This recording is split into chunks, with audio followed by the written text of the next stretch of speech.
Hello everyone, welcome back to Believer Science Academy. This is Daily News Analysis.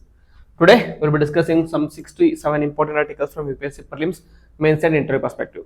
So the first article for 6th August 2025 is a news from the front page of Hindu, which talks about Uttarakashi flash floods, which is a very unfortunate event. So what happened was there was a flash floods triggered by torrential rain affecting the Khirganga river. As a result, it led to flash floods and also it led to landslides. So it is present in Dharali town, Uttarakashi district of Uttarakhand, and on the Tuesday, July 2025. And the flash floods triggered by torrential rainfall. Casualties at least 4, but now the recent says that it is at least 50 plus people have died, and infrastructure 25 plus buildings and hotels etc. have died. So that is the gravity of the situation. Just see the image here. So this is the initial flow, and then it resulted in the whole wiping out of a village. So what is flash flood? Flash flood is a sudden intense flooding within 6 hours of heavy rainfall, cloudburst, dam failure or glacial lake outburst. These can be various reasons for the flash floods. The characteristics are high velocity and high destructive power, occur in hilly terrains and river catchments, and little warning time, high risk to life and property. The causes for flash floods can be cloudburst, glacier melt, sudden dam water release, urban drainage failures in cities. There can be various reasons for flash floods. And areas prone to in India, Uttarakhand, Himachal Pradesh, northeastern states, and western Ghats in India. Next, the NDMA guidelines with regard to flash floods are: it focuses on early warning and alerts, that is, setting up early warning systems, that is, radars, mobile alerts, sirens, and timely communication in local languages so that the people can escape in time. And infrastructure safety, that is, maintain and strengthen embankments, check dams, and clear stormwater drainage should be there regularly. Next, community awareness, conduct mock drills and awareness campaigns, identify and prepare vulnerable areas. And the fourth is emergency response, which focuses on pre-position release teams and relief material, and quick evacuation to safer locations.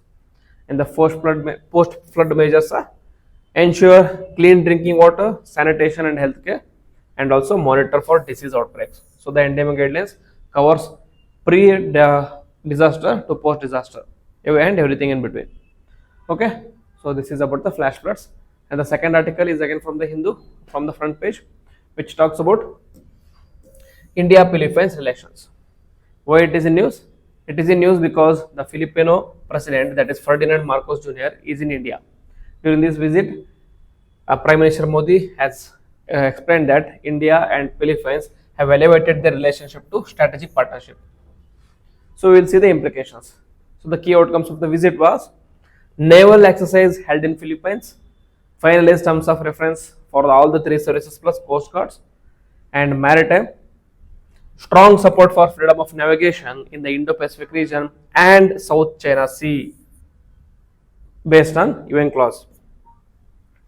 And trade and connectivity, talks launched for preferential trade agreement, direct flights to begin in 2025, and e-tourist visa for Filipinos for 1 year from August 2025. And then the digital cooperation, India to help build Philippines sovereign data cloud, and legal cooperation, treaties on mutual legal assistance and transfer of sentenced persons. Okay, so like the talks covered various aspects of the international relations. Now we'll start discussing about the static part, and other thing is multilateral collaboration. Philippines invited India. Philippines was invited to join India's Information Fusion Center in Indian Ocean region, IIFC in Indian Ocean region. Next is the static part, that is India-Philippines relations. An analysis of this is the significance of Philippines for India. That is the geostrategic location of Philippines, which lies at the heart of South China Sea, which is vital for India's Act East policy and Indo-Pacific strategy. And balancing China, how you can balance this? Partnerships help build regional alliances amid China's assertiveness. And maritime security, it talks about shared concerns over freedom of navigation and China's unilateral actions. And ASEAN linkage. Philippines is a key ASEAN member and India's natural partner in multilateral forums. So Philippines is very important strategic partner for India. And in the relations, the areas of convergence are with respect to defense and maritime. There is a joint naval exercises, coast guard operation, and capacity building between the countries. And in trade, PTA, that is preferential trade agreement, is under discussion. And also there is a growing pharma and IT sector exports. And in connectivity, launch of direct flights, visa liberalization, and in digital tech, India aiding Philippines sovereign data cloud, which we discussed in the current news. And security, mutual legal assistance, and anti-terror cooperation. And multilateralism is with respect to shared support for rules-based Indo-Pacific. And however, there are certain challenges and issues as there is with any countries and any countries' relations. One is the trade volume, the potential, the bilateral trade remains below potential. That is which is only at 3 billion versus a much higher with Vietnam and Thailand. India has a higher trade between Vietnam and Thailand, who are also ASEAN members, but very low potential with respect to very low trade with respect to Philippines. However, there is a scope for improvement. And then Chinese pressure, very important. Philippines faces intense geopolitical and economic pressure from China, especially in the region of South China Sea. Okay, South China Sea, where China considers 9-dash line as the official demarcation of South China Sea, whereas the other countries considers UN clause demarcation. Okay, next in connectivity, and there are no direct flights until now, and weak people-to-people ties between India and Philippines, and delayed agreements.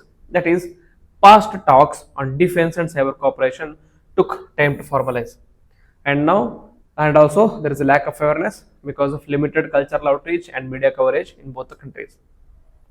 So way forward, one is fast track the preferential trade agreement, enhance trade in pharma, IT and engineering goods, and strategic defense ties, that is regular joint drills, tech transfers, cyber security, and maritime diplomacy. We're focusing on joint patrols coordinated ASEAN and Quad Plus forums, and cultural exchanges, where it talks about scholarships, language programs, tourism promotion, and digital infra, collaborating on 5G, cloud, fintech, digital India. Okay, so this should be the way forward between India and Philippines can be a very significant partner for India in the Indo-Pacific region and also countering China. This is why Philippines becomes very important. The news is very important for you. Next is India's presence amid broken template of geopolitics. This was an editorial written by T.S. Tirumurti, which talks about the broken geopolitics and what is the presence of India. The introduction to resetting global geopolitics. The author says that the global geopolitical template is undergoing a reset, but the new configuration is not aligning with India's interests. India needs to punch its weight in the international arena, yet it faces strategic resistance from both allies and adversaries. Next is Operation Sindhu, a reality check. That is, the Palgam attack versus by Pakistani-based Lashkar-e-Taiba exposed global reluctance to name and shame Pakistan. Though India conducted defensive retaliation, strategic partners like US failed to support its narrative. The US President Donald Trump claimed credit for ceasefire via trade pressure, overshadowing India's actions.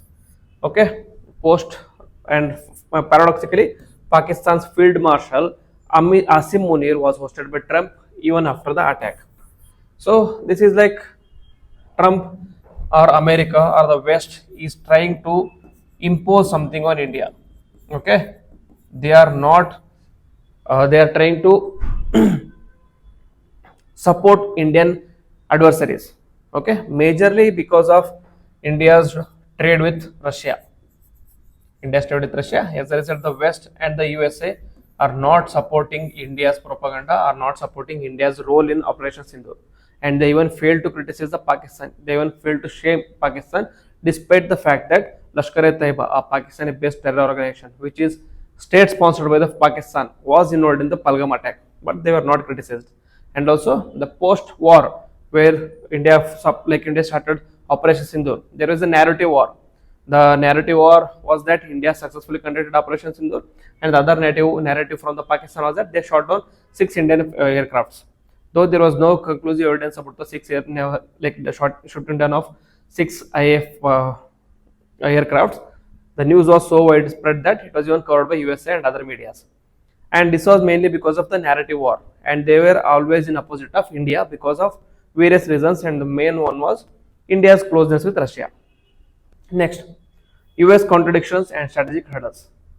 On the same day as the India US missile satellite launch, US imposed 25 tariffs on Indian goods. Trump linked trade with geopolitics, threatening tariffs on Russian oil imports.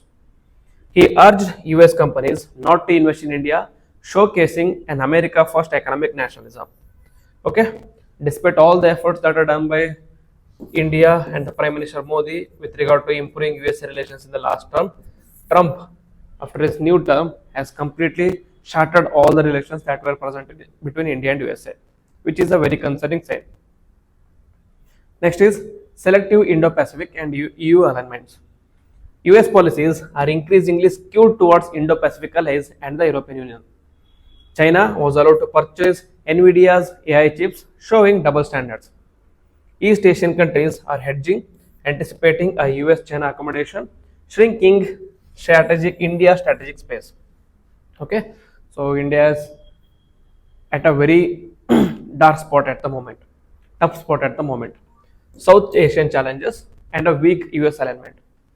Growing US-Pakistan ties and support for regime change in Bangladesh and instability in Myanmar threaten India's interest. After Galwan and Palgam, expectations for a stronger India-US regional coordination remains unmet. India is witnessing trust deficit with USA due to lack of reciprocity in the strategic concerns. India is always supporting USA in various forums, however, that is not reciprocated by USA, be it in the Palgam, be it in United Nations, be it with respect to the trade relations. Next, European Union's hostile trade postures. Recently, the European Union sanctioned India's Vodina refinery despite importing large volumes of Russian oil themselves. India faces EU imposed digital carbon border and other trade barriers, even while negotiating India EU bilateral trade agreement. Next is India's recent India EU CETA may offer leverage against the European Union pressure. Okay, so this is just pure hypocrisy from USA and the West. While they are directly or indirectly purchasing oil, purchasing fertilizers, purchasing pharmaceuticals from Russia, they are focused on like other countries such as India. The very fact that India is importing from oil from Russia is being used as a reason for them to hypocritically impose sanctions on India, both by USA and West. Next is China's strategic encirclement. China is engaging in new groupings, example China, Pakistan, Bangladesh trilateral, to exclude India.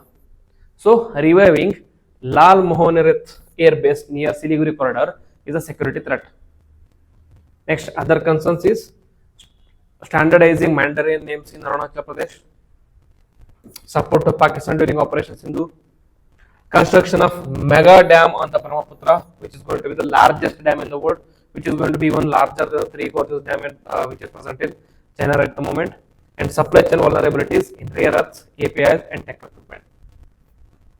So, India's tightrope, multi-alignment amid uncertainty.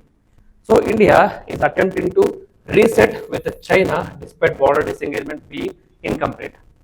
Its neutrality in global conflicts like Gaza, Ukraine, and Israel, Iran may be reducing its geopolitical influence. So, India should take a strong stand in these conflicts. Lessons from Operation Sindhu is that India needs to engage in other conflicts if it wants reciprocity. Okay, and then economic growth versus geopolitical assertiveness. The belief that staying non-aligned helps economic growth is outdated. It is in a fragmented world, geopolitics is driving economic and technological outcomes more than the rules-based systems. So India has to, according to the author, has to move away from the non-aligned and try to have more assertiveness in the global conflicts. To protect its economic trajectory, India must assert itself globally. and geopolitically. So the road ahead is breaking free from the constraints. India is calling out the hypocrisy of the US and European Union who import Russian resources while penalizing India. India's call for ceasefire in Gaza marks a shift towards assertive diplomacy. India must close the India-US trade deal to stabilize bilateral ties, host BRICS 2026 summit as a strategic opportunity, and engage with SCO East Asia and revive its regional influence. So this way India can reset the current issues and bring free from its constraints, and it is going to be very important in the coming years. Next is 80 years on from the Hiroshima by Priyanjali Malik. Okay, so it talks about a very sensitive issue, that is the nuclear bomb attack on Hiroshima and Nagasaki in Japan and what has happened post the attacks. So here it talks about Hiroshima, a permanent marker in the human history. Why? Because in August 6, 1945, an atomic bomb over Hiroshima was dropped and it killed 70,000 instantly and 70,000 by the year end. In August 9, 1945, there was a bombing in Nagasaki which killed 40,000 on the day. Since then, no nuclear weapon has been used in conflict, establishing a powerful norm of non-use. However, the norm is non-legally binding and now is under constraint or strain due to rising geopolitical tensions, nuclear modernization, and overt threats. So, lessons from 1945, which is about memory, suppression, and awakening. The Hibakusha. What are Hibakusha? They are survivors of the bombing. They became moral voices against nuclear weapon use. Initially, US occupation forces suppressed information on radiation effects.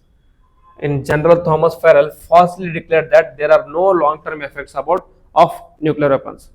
However, it was not until 1954 Castle Bravo USA nuclear test accidentally exposed Japanese fishing boat Fikurumaru that radiation sickness entered public consciousness. Until then, there was a belief that nuclear weapon doesn't have any radiation sickness. The incident helped the Japanese public and global community connect radiation with the nuclear weapons, leading to global disarmament activism. Survivors organized under Nihon Hidanko, promoting nuclear disarmament, and were finally awarded the Nobel Peace Prize in 2024, decades after their work began. And there is a principle of deterrence versus morality. What really prevents nuclear use? The debate continues that it is the moral pressure from Hibakusha, civil society, or the logic of nuclear deterrence that prevents its use. The post-Cold War, total nuclear arsenals have reduced, but tactical and more usable nuclear weapons have been developed. Worry is growing over whether we should fear thermonuclear weapons that can destroy cities or tactical nukes that lower the threshold for use. So, what should be the fear in the moving forward? The legal and normative framework and the strong norm and weak laws. There is no international legal ban on the use of nuclear weapon exists, and nuclear non-proliferation treaty, though is there, it only aims to prevent spread and not ban usage. Urges nuclear tests to disarm in good faith. But that good faith is not going to happen unless and until there is a geopolitical issues involved. Comprehensive nuclear test ban treaty bans a test but not use. Treaty on prohibition of nuclear weapons, it is not signed by any nuclear armed countries. So though there are certain laws, strong laws are there, but the weak law is there. Not by many countries are in support of these laws. And then ICJ advisory opinion 1996 says that use is generally contrary to international law but did not declare it illegal outright.